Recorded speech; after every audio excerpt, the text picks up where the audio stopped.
Well, I think I've always known that my emotional intelligence and my people skills are strong.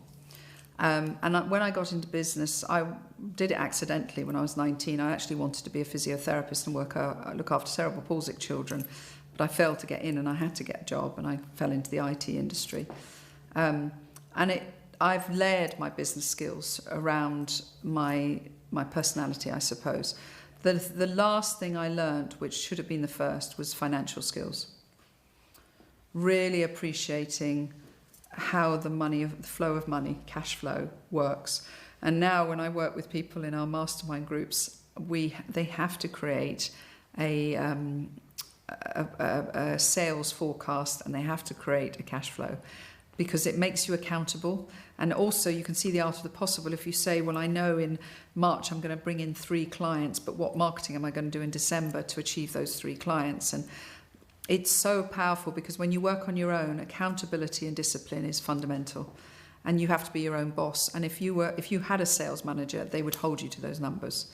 So now finance is something that I lead with, not because I'm suddenly become this mathematical genius, but just because if you haven't got those numbers in place, you can't really plan your activities and also see going forward how amazing your life could be if you achieve the things that you put down.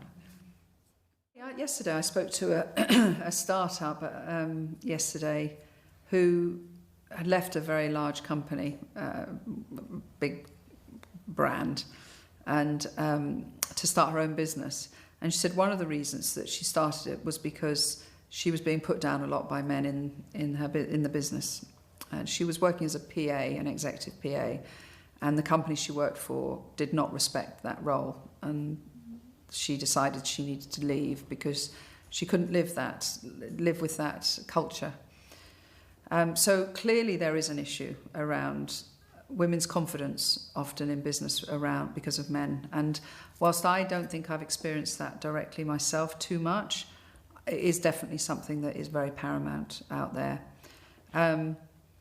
But I also think that we need to also get away from the gender conversation and more into what I'm interested in is brain chemistry. So, we all have testosterone, dopamine, serotonin, oxytocin as chemicals that our brains release. And some of us are more driven by one than the other. So I'm not highly testosterone driven in business. I don't drive to succeed and win and get the ROI out of everything, but some people are, and that could be a woman and that can be a man. So I think it's more about the culture that's being driven around you. But if the culture has attracted more testosterone driven people, then it's going to attract a lot of men. But I just think the agenda around the men and women, we have to be very careful, because I know a lot of white males who are starting to be pretty upset about the way they're being treated. They're being seen as being the evil people. And as a mother of 2 adorable sons who are very lovely to people, I don't want them to go into a workplace where all men are seen as evil. That seems a real shame. When I was 19, where my first boss allowed me to be myself in a very hard-hitting sales environment, he allowed me to be quite relationship-driven and emotional about the way that I built relationships with my clients.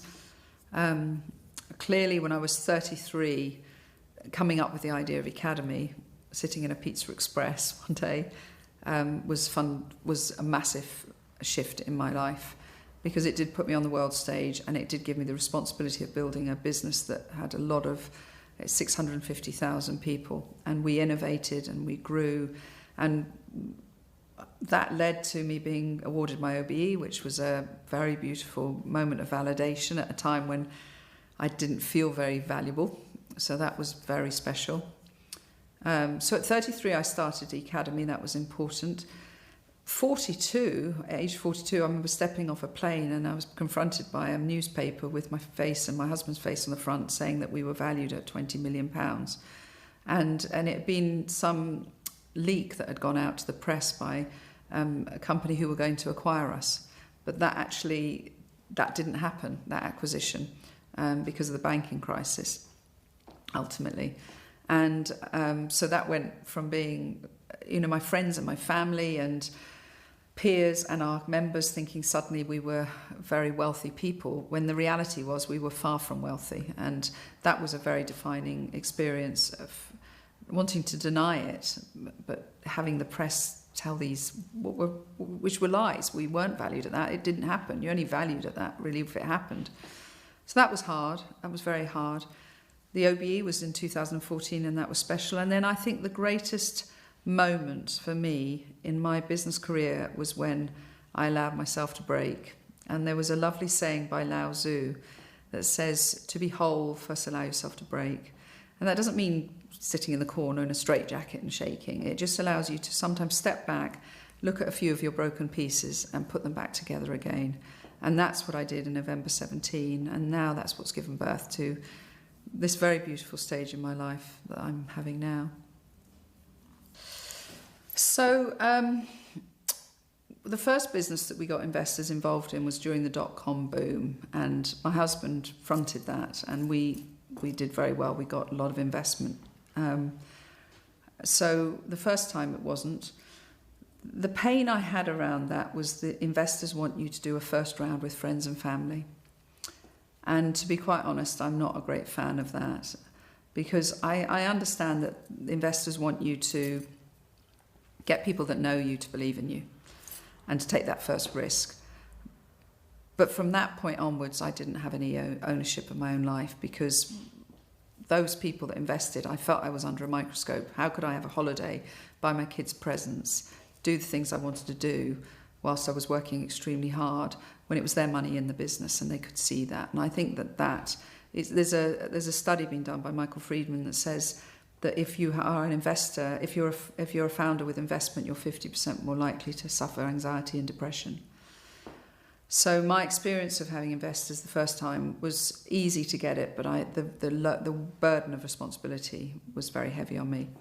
The second one I got, I was in scarcity when I went out to get this investor, and I didn't do the due diligence, which I now recommend that people do. And it was someone who had never invested in anybody before, but had actually come into quite a large amount of money. But their form of investment was to own me. And they became very judgmental towards me about my life choices, the fact that I was privately educating my children, said I shouldn't have a salary because why doesn't my husband support me?